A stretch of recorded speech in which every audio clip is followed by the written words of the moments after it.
Hello and welcome to True Crime Rocket Science, the most authentic voice in true crime. Today is day 64 since 5-year-old Summer Wells disappeared on June 15th, and in this episode we're going to continue with the discussion that was had briefly with the discussion that I sort of put up yesterday on abandonment. Now, I do see another channel has sort of, I'm not sure whether they intentionally following on that or just came up with a sort of discussion on their own, but a couple of weeks ago I was alerted to a particular Facebook post between Candus and her daughter, and her daughter's name is Candus Flodin.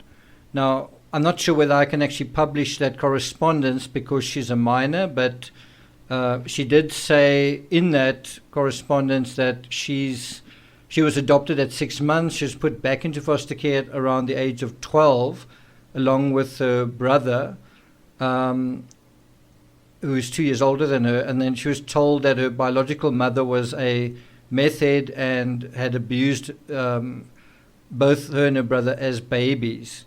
This is from a Facebook post, apparently from Candus Flodin. Now, what I want to do, I don't want to go too much into that just because some of these screen grabs can be quoted out of context or some of them can be manufactured. But what I am going to do is provide Candus's response to her own daughter.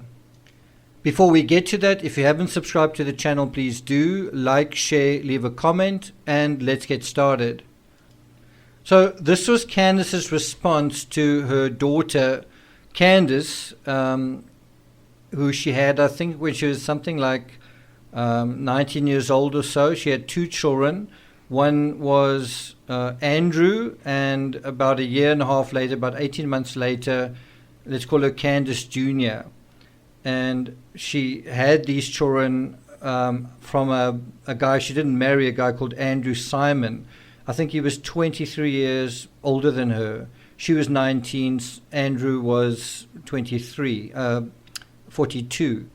And so this is the response she gave to her daughter. Well, I was with someone that I thought loved me and wanted a family, but I was wrong. And I have no excuse, but I was only 19 and he was 42.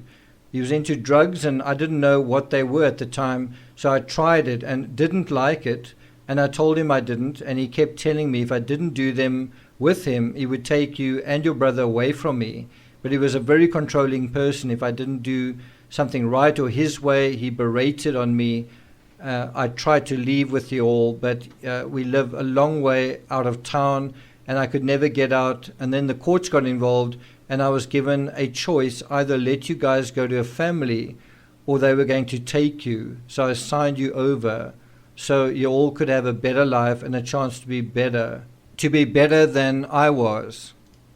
Now, according to this channel, they weren't married, but according to Candus Flodin, this is Candus's biological daughter, she said, Summer is my half-sister because she got divorced from Andrew, meaning her father. Andrew is her biological father. She says, I have a biological brother named Andrew as well. And then she goes on to say, my aunt is Rosemary Bly, the one that's been missing for 10 years. So obviously, having said that, this was written 2 years ago from today's date, from around about now. So I'm not going to really discuss what is mentioned there. I'll leave it to you guys. But, in the previous episode, we spoke about the psychology of abandonment. Well, do you think it's present? And do you think it's present in one of Summer's parents or both of them? Thank you for listening, and I'll see you guys next time.